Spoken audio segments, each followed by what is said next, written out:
Sandali pa habang nagkukwentuhan ng housemate, si Ape naisip ang pagkakahawig ng kanyang kuya at ni Yamyam. Ilang taon ka na? 25. 25? Kasing kamukha din niya yung mga kuya ko. Pag lumabas tayo, pakita ko yung mga picture mga kuya ko. Ilan kuya mo?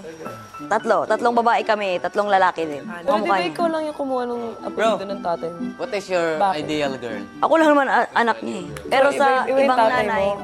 may marami daw anak yun. Obera. Obera. Ibig sabihin, kung nagsama siguro talaga sila mama.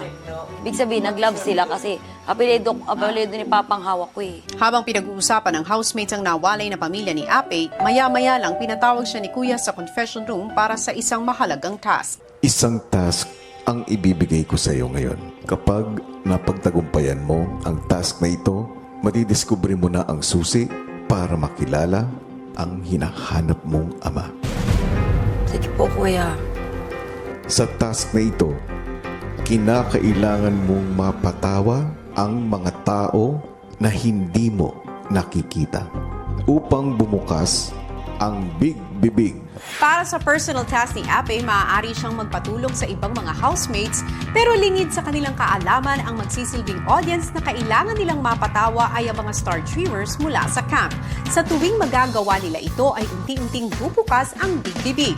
Sa sandaling bumukas ito ng todo ay makakalipat si Ape sa activity area at matatagpuan ang isang kwarto na halintulad sa tinitirhan niya kung saan makikita at makikilala niya ang kanyang Kuya Mark.